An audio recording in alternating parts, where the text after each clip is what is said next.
It does make sense.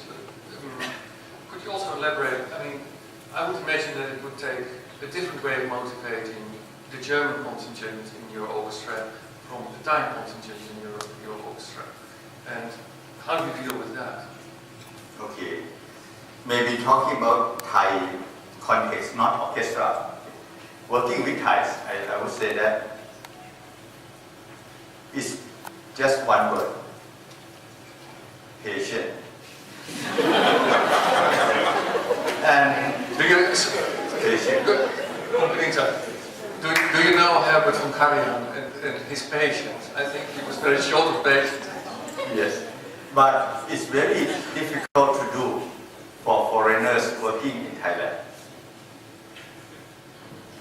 And when I met prospect, asked me to coach working with Thais, and my first meeting, if I see that the potential customers is not patient, I will tell them straightforward that please don't hire me. It's not going to work. And most people did not believe until 6 months, 9 months, 1 year, or 3 years. And that patience in the sense that if you're not patient, you have to be tolerant longer. So I think that's one word. Patient in the beginning, and the payoff you will surprise. And this has happened not only for foreigners, for Thai manager also, because I was in the corporate for 20 years, and I was not patient also. And I learned in a hard way that even Thai, if you're not patient, so people just don't. And you see, Thai is very good at manipulate boss. So I think that was smart thing of Thai. Okay? Who is more patient? So take away patient or tolerance. Okay, that's two options from my experience. Very good. Any last question? Microphone over here. Okay, so on the same point that you just made, and I'm very impressed by the Clio thing. We mentioned in the 2-minute discussion, I said that's actually quite confrontational for a Thai organization. And I just wonder, from your opinion as a coach, do you see more of that happening, or that kind of style that, you know, of just bringing everything to the table and saying, I'm weak here, I'm great here, and here's how I'm going to improve so that I can help this organization. Do you think we're far from that? Okay, maybe I should not stereotype just one type group, because if you have new generation, the Gen Y Thais, they are more confrontation, they are more assertive. But people baby boom like me still not so assertive enough. I think it depends on the group of people you manage. If you work in a young organization who hire a lot of young Thais, that more westernized style is probably more applicable.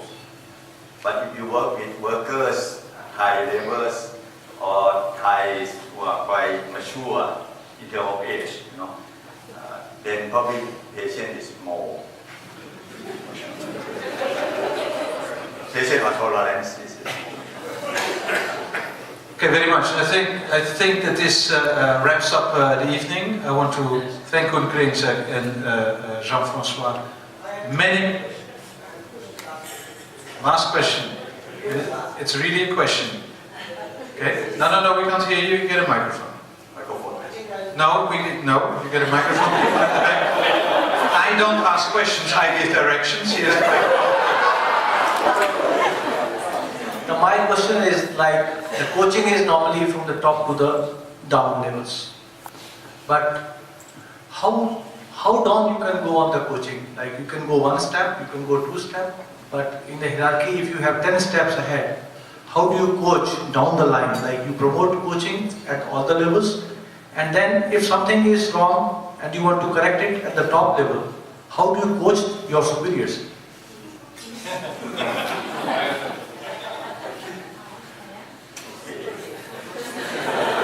While you're thinking about that, actually, I can tell you something. In my previous life, I was a management consultant, and when we did project reviews, systematically, there was one element of review that came up, and it was upward coaching, upward feedback, upward management. Please.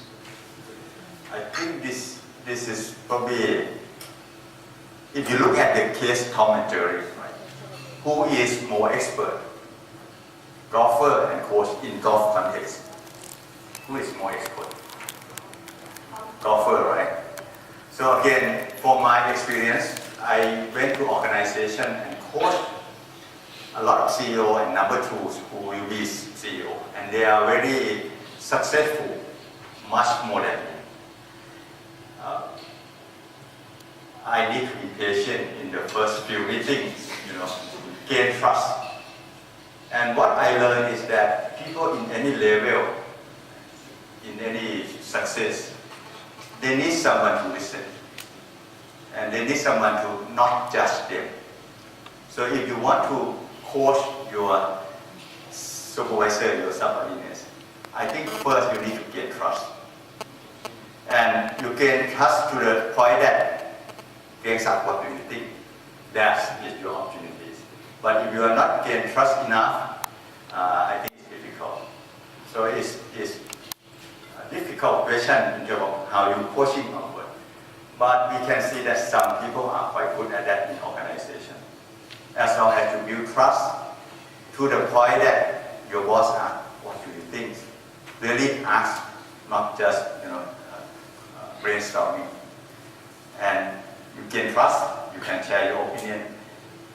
And the last tip is that don't attach to your opinions. Because usually boss have more information than you, boss have more judgment, better judgment than us. So if you try to suggest some things and the boss listen, it's good. If he's not listen, learn that one. And then try to suggest this. That I think probably could be some tips.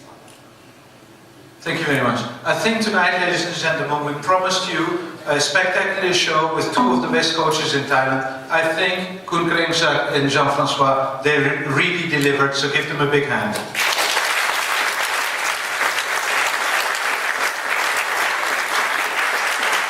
And you've seen all these coaches and all these people, they need a lot of reflection. And you can't just do your reflection on your own. You really need a good bottle of wine. Sit down and think about what your next steps are. And that's what we have for you. Thank you very much.